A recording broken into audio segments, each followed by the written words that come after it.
What's going on, y'all? So it's currently 7 a.m. It's Thursday, June 26th, and today, fourth day of the week so far, starting out in life insurance sales. This week, already did 3 sales, didn't get one on Monday, did two on Tuesday, did one on yesterday on Wednesday, and now we're going into Thursday. My goal is to hit 3 sales today, one in the morning and then two during prime time, which is 3 to 9 p.m. But I wanted to kind of jot down this thought that I had because prime time's 3 to 9 p.m. Then I've been getting like 90 minutes of training in with my coach and team leader. And then I got to get in my workout, my Bible reading in the morning, and my motivation, like prepare myself mentally for the day. We call it MBS, mind, body, spirit. But got to do all that in the morning by about 8 a.m. So, I'm having to wake up at like 5:45 to 6. So, and I'm going to bed at like 11:30 to midnight. So right now I'm averaging like 5.5, 6 hours of sleep, right? And I know that, people will be like, oh, like you need to get your sleep if you want to build your muscle and blah, blah, blah. Like right now I'm in a season of starting a new path, right? Yes, I'm still hitting the gym every day, still eating my protein, still doing what I need to do. But my priority is on growth within this new industry and skill that I'm learning, right? Growth, progress, as much, progress as quickly as I can, because that's the priority, because that's what's going to catapult me to where I need to be. And, alongside that, right, it's like what it comes down to is priorities, right? People think that, you can, and I'm not saying to neglect all the other areas of your life, but there's a time where priorities need to be on one thing and you go through different seasons, right? For example, like the past like month or two, I was really focused on nutrition and working out because I wasn't working as much. Now, my priority is getting on the phones and getting as much time and inputs that I can, when it comes to actually doing, this skill, selling, getting better, right? Practicing. So the more inputs everyone has the same 24 hours in a day. What it comes down to is your priorities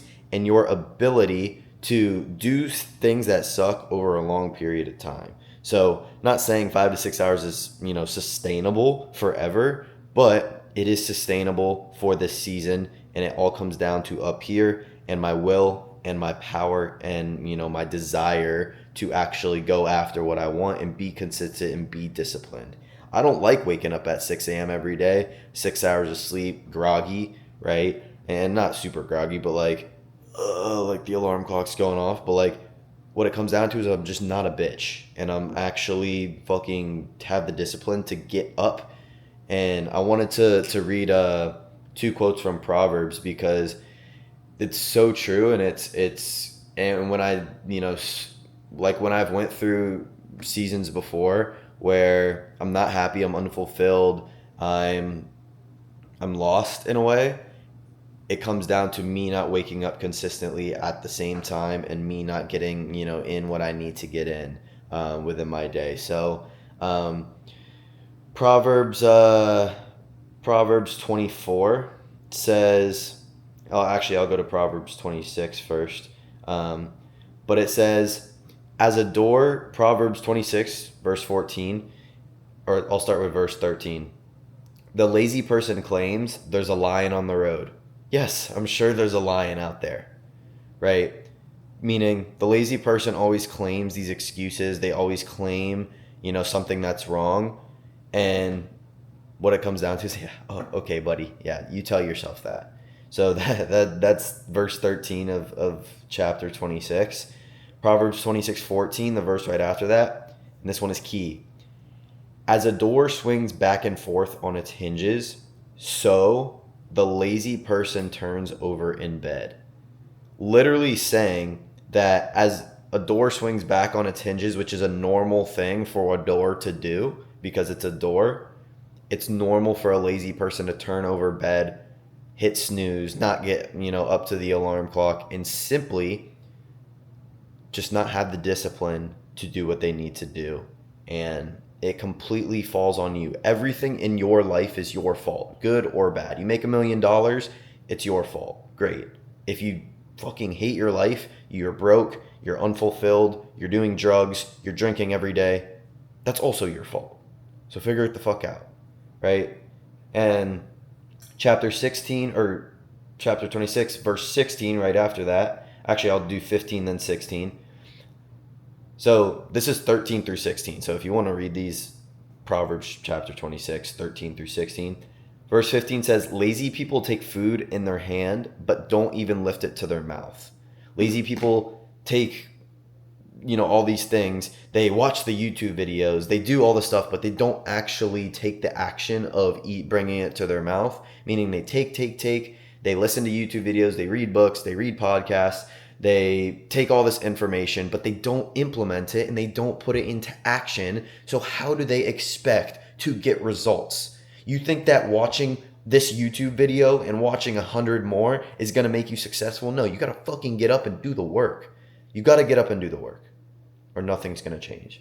Now, verse 16, lazy people consider themselves smarter than 7 wise counselors. Lazy people also have a big ego, right? They think they're the shit. They think they got it all figured out, when in reality, they're the bottom of the barrel. So don't be lazy. Don't be a fool. Don't be someone that neglects discipline and consistency and wisdom and open-mindedness and humbleness and, coachability, right? These are all things that are opposite of what lazy people and fools do.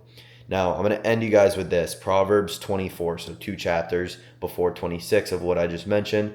Proverbs 24, the last little paragraph here.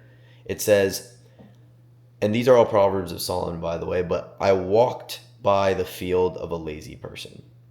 Verse 30. I walked by the field of a lazy person, the vineyard of one with no common sense. I saw that it was overgrown with nettles, it was covered with weeds, and its walls were broken down. Then, as I looked and thought about it, I learned this lesson.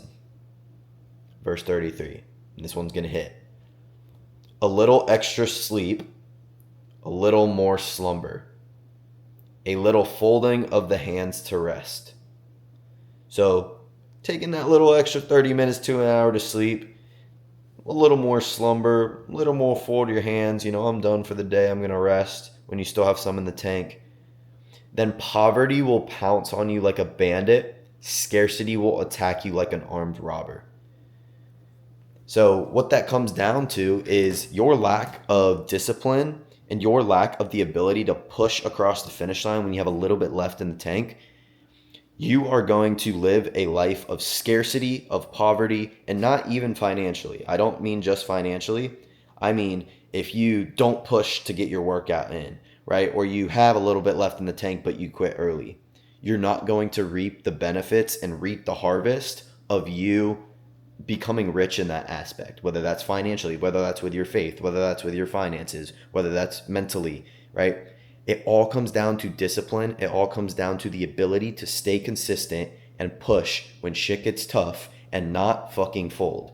So if you guys thought this message was useful, check out Proverbs. It'll change your life. Chapter a day keeps the doctor away. But I'll see you guys in the next one. Let's have a fucking great day. God is great. I'll see y'all in the next one.